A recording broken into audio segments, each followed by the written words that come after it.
C'était censé être une arme de nouvelle génération, dotée de capacités de combat extraordinaires et sans précédent. Elle devait inaugurer une nouvelle ère de la guerre, rendant chars et véhicules d'infanterie obsolètes dans les zones les plus dangereuses. Le char robot Uran-9 de la Russie s'est avéré être un désastre, humiliant Vladimir Poutine et toute la Russie. Qui a fait la promotion de cet échec lamentable de projet? Avant d'expliquer comment et pourquoi ce projet a échoué aussi spectaculairement, voyons comment il a débuté. Les travaux sur l'Uran-9 ont débuté en 2015. Joint Stock Company 766 UPTK et Joint Stock Company Kalachnikov ont contribué à sa conception et à son développement. Le conglomérat public de défense Rostec supervise le projet depuis sa création jusqu'à aujourd'hui. Conçu comme un Unmanned Combat Ground Vehicle, ce véhicule de combat terrestre est sans pilote et à chenilles. En résumé, c'est un char robotisé fonctionnant sans équipage humain à bord. De nombreuses forces militaires à travers le monde travaillent sur des projets d'Unmanned Combat Ground Vehicle, créant des chars et des véhicules blindés robotisés pouvant être opérés à distance. Pénétrer en territoire contesté et engager l'ennemi sans risquer leurs troupes. Les analystes prévoient cela à l'avenir. Ces robots pourraient représenter une grande partie des forces militaires principales, et des batailles entières pourraient être menées entre des robots des deux camps, sans avoir besoin d'une guerre traditionnelle avec des troupes. La Russie semblait espérer prendre une avance significative sur le reste du monde lorsqu'elle a dévoilé l'Uran-9 à la fin de 2016. Le programme militaire à plusieurs millions de dollars, promu et salué par Poutine, est présenté comme la future technologie militaire. Boris Simerkin, chef du département d'analyse et de planification à long terme de l'agence d'importation et d'exportation de la défense d'État Rosoboronexport, a déclaré à l'époque: les développeurs russes ont les compétences pour créer une robotique militaire moderne recherchée à l'international. Ce secteur de l'armement est en forte croissance. Rosoboronexport élaborera et appliquera une stratégie marketing à long terme pour promouvoir ces systèmes, notamment dans des projets de sécurité intégrés. Les militaires ont aussi vanté l'arsenal impressionnant de l'Uran-9. Il disposait d'un canon 2A72 de 30 mm, d'une mitrailleuse coaxiale 7,62 mm et de missiles anti-chars Ataka, avec une configuration d'armement flexible qui pouvait être facilement modifiée à l'avenir, pour s'adapter à différentes missions et besoins. Les Uran-9 étaient dotés de systèmes d'alerte laser et de technologies avancées de détection, d'identification et de suivi, permettant à ces chars robotiques d'identifier et d'engager rapidement les forces ennemies sur le champ de bataille. Selon les développeurs, l'Uran-9 assurait reconnaissance à distance et appui-feu pour les unités interarmes, de reconnaissance et antiterroristes. Son usage au combat pouvait nettement diminuer les pertes humaines. D'autres caractéristiques techniques étaient aussi prometteuses. Selon les documents officiels, l'Uran-9 mesurait plus de 5 mètres et pesait 12 tonnes. Sa vitesse maximale était de 35 km/h sur route et 24 km/h en tout terrain. Son blindage résistait aux éclats d'obus et tirs légers. Il avait aussi des capacités autonomes limitées. Ainsi, même si le signal entre le char et son téléopérateur était coupé ou perturbé, le char pouvait quand même sortir d'une situation difficile ou dangereuse. Sur le papier, cela semblait tout à fait extraordinaire. Un char robotisé puissant, intelligent et très performant, prêt à changer la face de la guerre telle que nous la connaissons. De plus, ce n'était pas qu'un véhicule conceptuel ou hypothétique. Le développement a avancé vite, et TASS a annoncé que les forces russes recevraient 20 véhicules terrestres, sans pilote Uran-9, d'ici fin 2016. D'ici la fin de l'année, 5 ensembles du complexe robotique de combat Uran-9 seront livrés aux troupes. Chaque ensemble inclut 4 véhicules de combat pour reconnaissance ou appui-feu, un véhicule de commandement mobile et 2 transporteurs. Un an après, l'Uran-9 a suscité de l'intérêt international, des responsables de l'armée du Myanmar ayant assisté à des démonstrations en Russie. De l'Uran-9 et d'autres plateformes terrestres sans pilote comme le système de déminage Uran-6 et le véhicule terrestre sans pilote polyvalent, Uran-14. Le Myanmar aurait montré un vif intérêt pour l'achat de ces véhicules. Cela devait être la première d'une série de nations investissant dans l'armée robotique russe. L'Arabie Saoudite, l'Inde, la Serbie et les Émirats Arabes Unis ont aussi été sollicités pour d'éventuels accords d'exportation. Puis les choses ont rapidement dégénéré. En 2018, l'Uran-9 a été testé au combat en Syrie pendant la guerre civile.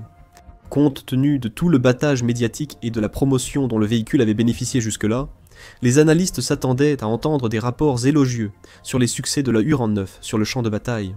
Les essais de combat ont plutôt mis en évidence de nombreuses faiblesses du système. Selon un rapport accablant de l'Associated Press, Anisimov, chercheur principal à l'Institut central de recherche numéro 3 de la défense russe. S'exprimant lors de la 10e conférence scientifique pan-russe, lors de la réunion d'avril 2018 à l'Académie navale de Saint-Pétersbourg sur la sécurité, Anisimov a vivement critiqué et exposé les échecs de l'Uran 9. Tout d'abord, le rapport a noté que dans les zones urbaines avec des bâtiments de faible hauteur, la portée de contrôle de l'Uran 9 était considérablement réduite. Les opérateurs communiquaient avec le char seulement sur 300 à 500 mètres, 550 yards. Au-delà de cette portée, le signal pouvait être complètement perdu. En résumé, cela signifie que l'Uran 9 est totalement inadapté à un déploiement en zone urbaine, malgré le fait que ses promoteurs aient initialement affirmé exactement le contraire. Les opérateurs doivent sans cesse bouger pour rester dans la portée. Le rapport a également détaillé de multiples cas de perte totale de contrôle, avec 17 cas de perte de contrôle à court terme durant jusqu'à 1 minute et 2 cas de perte de contrôle à long terme. La connexion entre l'opérateur et le char a été coupée jusqu'à 1h30. Cela montre encore que l'Uran 9 est loin d'être un char robotique fiable avec une connexion stable à son équipe, il est en réalité très peu fiable. Et dans des situations de combat réels, les armées ne peuvent pas progresser de manière significative, ni espérer réussir sur le champ de bataille avec des armes et des systèmes susceptibles de tomber en panne, et de les laisser tomber à tout moment, sans avertissement. Cela n'aurait peut-être pas été si grave si les problèmes de communication avaient été les seuls défauts détectés sur la Uran 9 pendant son déploiement en Syrie, mais ce n'était pas le cas. Ces concepteurs n'ont apparemment même pas réussi à maîtriser les éléments les plus basiques, comme l'a également révélé le rapport. Des éléments essentiels du train de roulement de l'Uran 9, notamment les galets de support et de guidage, ainsi que les ressorts de suspension qui permettent au char de se déplacer en toute sécurité et efficacité, n'étaient tout simplement pas à la hauteur. Le rapport conclut que le châssis du robot, inadapté au combat terrestre prolongé, exige des réparations fréquentes sur le terrain. Au cœur de la bataille, sous un feu nourri venant de toutes les directions, où des décisions prises en une fraction de seconde peuvent faire la différence entre la vie et la mort. Les soldats refusent de gaspiller temps, ressources ou leur vie à réparer un robot ou relancer un système défaillant. La situation empire. Certaines des caractéristiques principales et des arguments de vente de l'Uran 9 sont ses capacités de reconnaissance. Il devait utiliser des technologies électro-optiques avancées pour détecter, identifier et suivre des cibles, même lointaines. En réalité, tout cela s'est avéré être un mensonge. Les tests de reconnaissance du véhicule ont montré de nombreux problèmes. Le système électro-optique détecte les cibles seulement jusqu'à 2 km, 1,2 miles. La station optique OCH-4 ne parvenait pas à détecter les dispositifs d'observation ou de ciblage ennemis censés être dans sa portée. De plus, le système générait souvent de faux signaux, identifiant à tort des objets au sol ou dans les airs comme des cibles ennemies. L'Uran 9 tombait souvent en panne et perdait fréquemment la connexion avec ses opérateurs. Mais il n'était même pas capable de faire de manière fiable ce pourquoi il était programmé, protéger les cibles ennemies sur le champ de bataille. Hélas pour l'équipe de conception du char robotisé, le rapport sévère d'Anisimov n'était pas encore fini. Il a ajouté que les systèmes d'armes de l'Uran 9 avaient aussi souvent dysfonctionné. Pour être plus précis, le canon automatique 2A72 de 30 mm a connu 6 cas de retard ainsi qu'un cas de panne totale. Encore une fois, cela ne peut tout simplement pas fonctionner dans des situations réelles sur le champ de bataille. Aucune armée ne déploierait un char ou véhicule dont les armes risquent de se bloquer ou de tomber en panne à tout moment. En plus de tout cela, le rapport a révélé un défaut de conception flagrant dans l'Uran 9. Il n'est capable de tirer qu'à partir d'une position stationnaire. Sans technologie de stabilisation pour ses armes, système de visée et capteur, il ne peut pas viser précisément des cibles en mouvement. Aujourd'hui, la plupart des chars modernes sont stabilisés, leur permettant de bouger et tirer simultanément. Un blindé est jugé dépassé s'il doit toujours s'arrêter complètement pour attaquer. Surtout à l'ère moderne de la guerre par drone, avec des drones capables de frapper les points faibles des cibles immobiles. Les véhicules qui s'arrêtent et redémarrent souvent survivent difficilement sur la durée. Au final, l'évaluation d'Anisimov était claire. Il a conclu que les véhicules de combat russes, comme l'Uran 9, ne pouvaient pas encore remplir leur mission en combat classique. Il a simplement déclaré que le char n'était pas prêt pour une vraie guerre. À la suite de ces critiques sévères, l'armée russe a tenté de sauver les apparences. Ils ont poursuivi l'exportation de l'Uran 9 vers divers pays et tenté d'attirer le Myanmar avec une prétendue remise partenaire. Ils peuvent échanger d'anciens chars T-34 contre de nouveaux Uran 9. Cependant, à la fin, après avoir évalué les performances du robot, le Myanmar a décidé de rejeter l'offre de la Russie. Pourtant, le Kremlin avait déjà dépensé tellement d'argent, de temps et de ressources dans ce projet.